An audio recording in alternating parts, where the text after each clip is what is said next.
we give the roughest claws. That's Satan, heir of savoir-faire in the merry old land of Oz. This is Daisy. She's about 8 years old. And as you can see, she definitely needs a haircut. We're going to start off with a bath. She's a pretty good girl. Because she's a toy breed, I'm going to pay extra attention to her patellas. She doesn't have luxating patellas, but that's something you have to worry about with the toy breeds, especially if the parents haven't been health tested. And I like to do 2 quick baths other than 1 bath. I believe that the first bath gets all the dirt off of them, and then the second one actually gets them super clean. I'm using a product called Green Groom. I really like it as a basic dog shampoo. I really like it because it's a 51 dilution, and it's also a very mild for the dog's skin. She is prone to hot spots, so we want to use something that's fairly mild and doesn't have any fragrances or anything like that on her.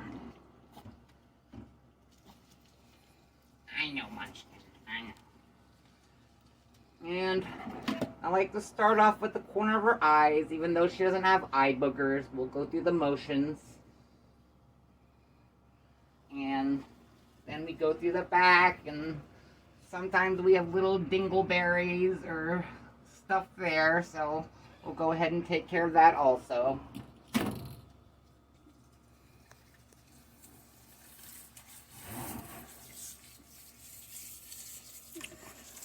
I know, Munchkin dog. You'll have to bear with us. Obviously, this isn't a professional setting, but we're going to do our best lighting-wise and to get a good, even video for you.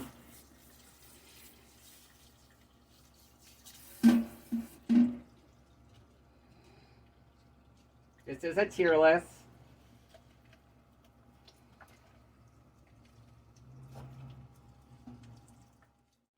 She doesn't have any matting or anything like that. Oh, I'm sorry, Munchkin.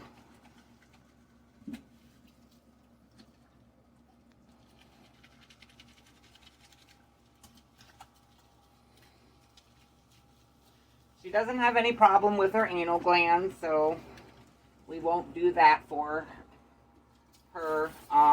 I usually only like to do that when it's a request. I find that the veterinarians that were taught in this century are a little bit better about anal glands. It all depends on the dog's diet and everything, if it needs it. If they get a lot of table scraps or they get a wet food or something like that, the anal glands usually seem to fill up a little bit more. But she pretty much gets a kibble as half her diet, and of course she gets snacks throughout the day. She gets little treats. She's kind of spoiled.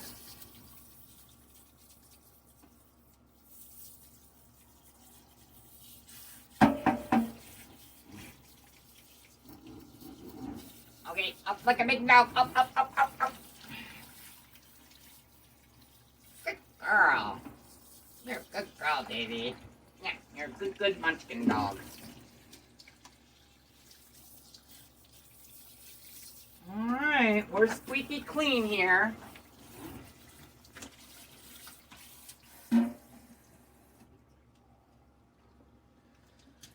Go ahead and get the excess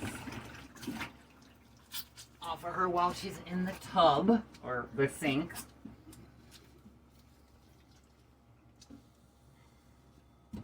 Towel dry her. When I have time, I prefer to towel dry them as much as I can. It seems to help when you go to force dry them quickly and be less traumatizing on them. Also, I find with smaller breed dogs that don't like their nails done, if they're sitting in your lap, they're usually a lot better behaved and they don't have as much anxiety.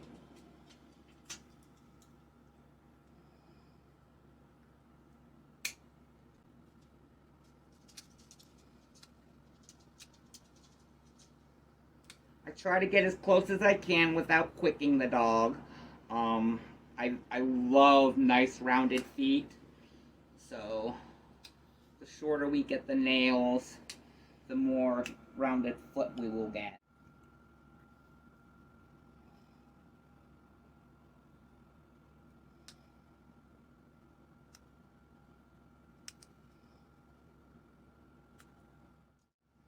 The dew claws, you always gotta check for dew claws. You never know, sometimes there's even back dew claws.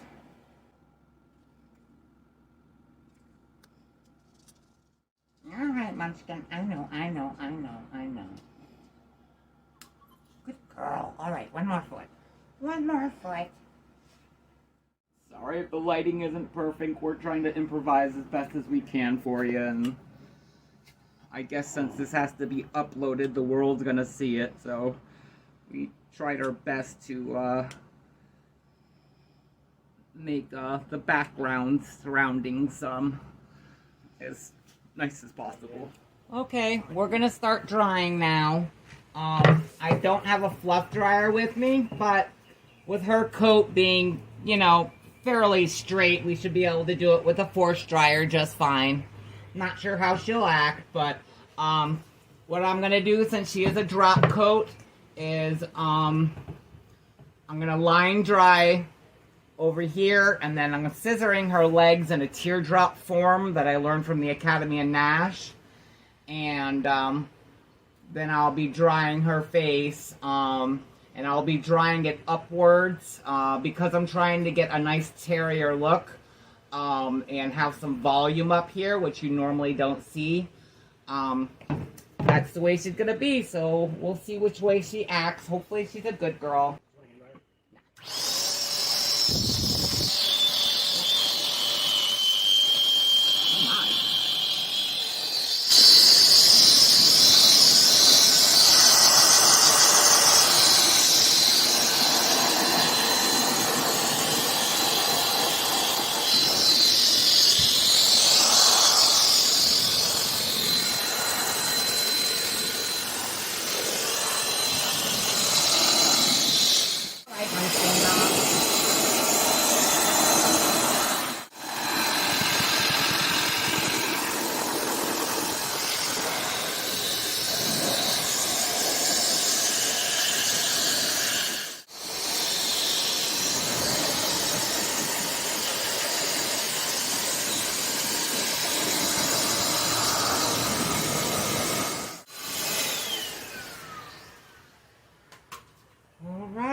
She does have a couple little mats here in her sanitary area, which I'll be shaving out with a 10 blade.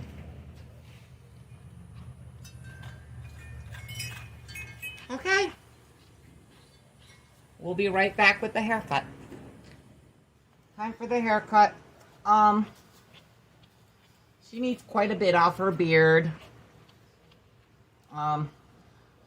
What happens a lot is, the parents can't see the bangs, so they cut that off. So we're really just going to even that out. I'm going to start off with the sanitary. And I use a 10 blade.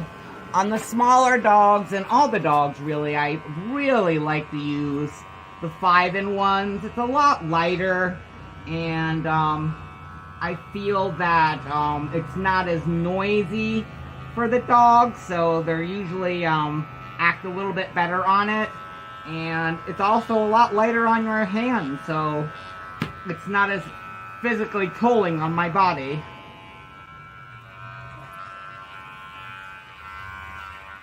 40 on the pads.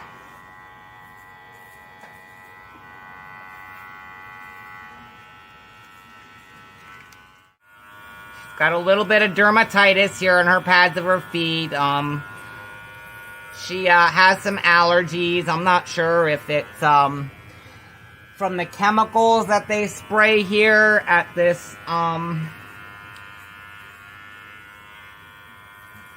homeowners association, or what it is.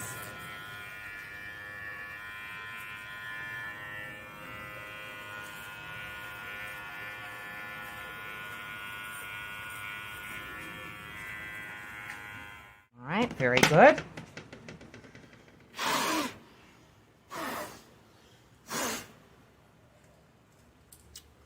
Now her for body, I'm going to start off with a 2-comb, see how much that takes off.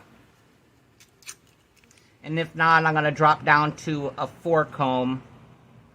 Again, on the smaller dogs, I like to use the 5-in-1.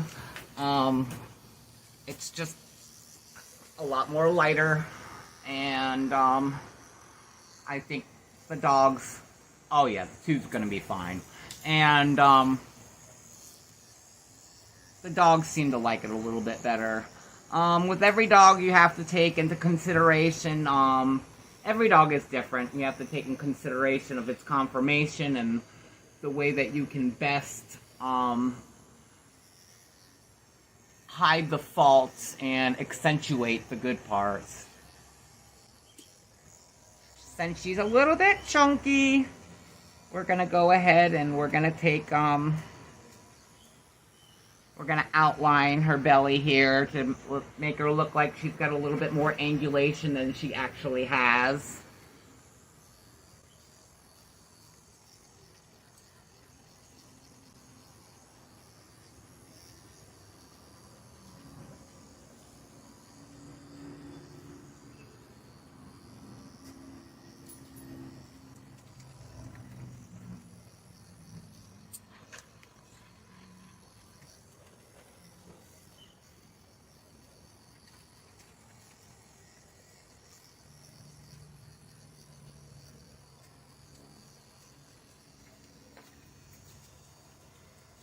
Let me see her. Here we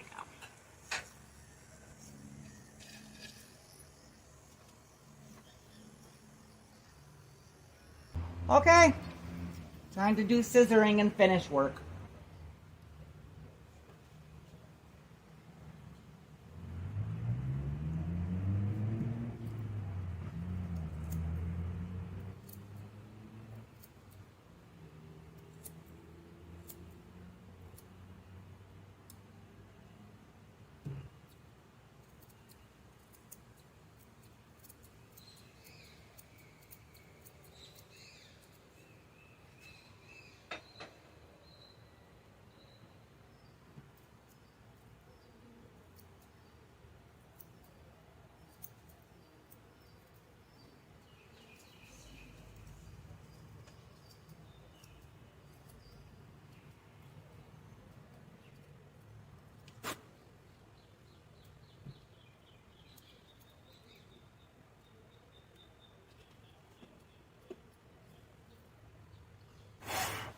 A dog like this that doesn't have much coat, I like to do what I call a teardrop leg.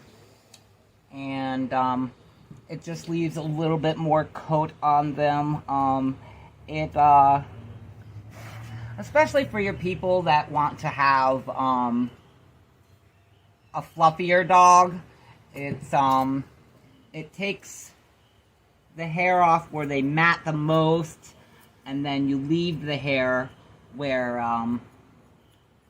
it doesn't mat. So it's a lot easier for your clients that don't come every week or every 2 weeks.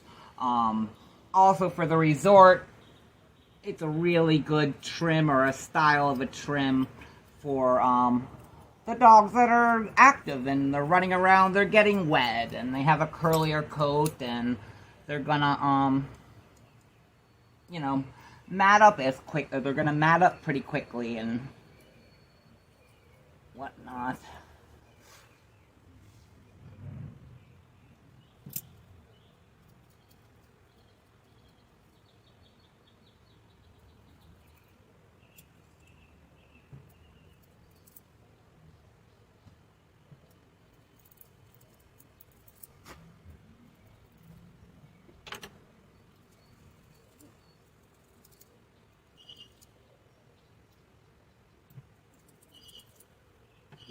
You're all right, Munchkin.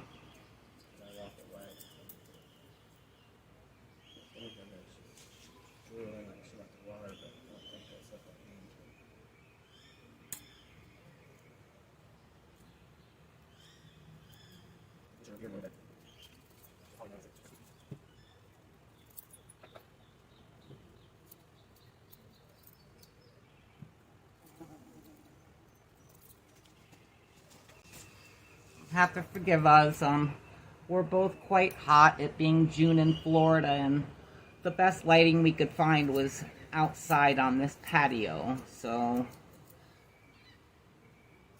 she is panting a little bit, as well as my perspiration.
Okay, so those are her legs.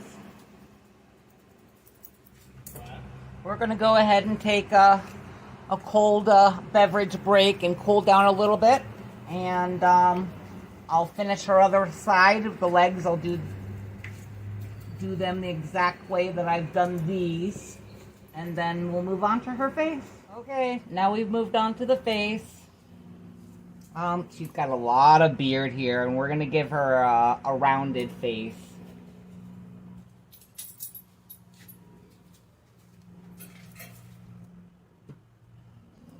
Looks like she's had some at-home grooming. We'll have to blend in.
Do just a little bit of texturizing.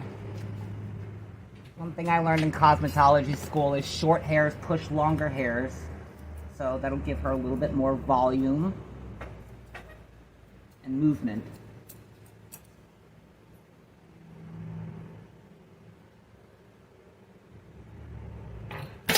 Oh,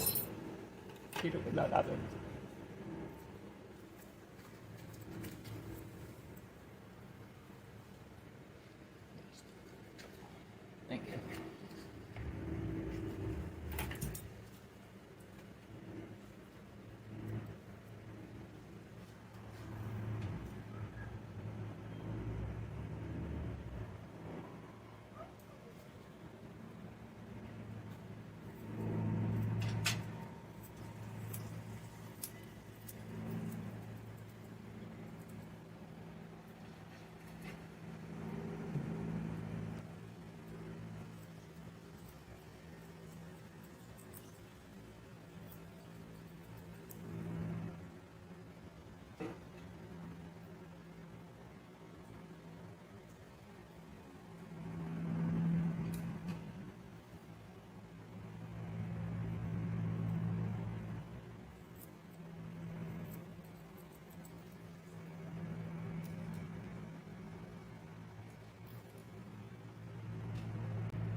Munchkin, what do you think? That point right there we gotta take off.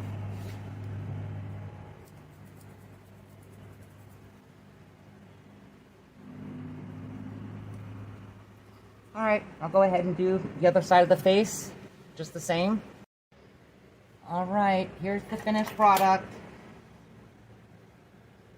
We did a 2 on the body, and we scissored the legs. We kept them, I just kind of neatened them up, really.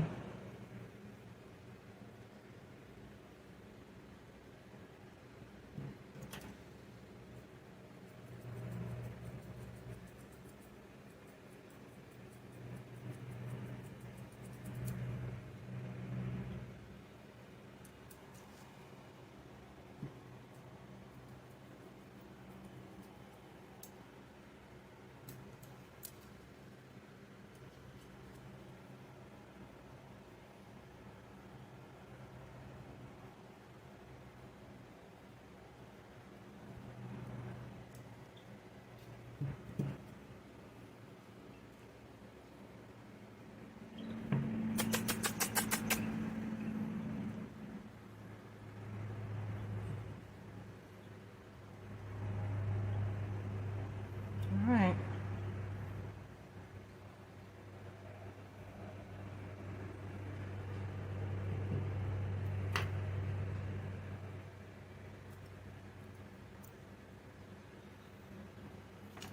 And that's Miss Daisy. Oops, sorry.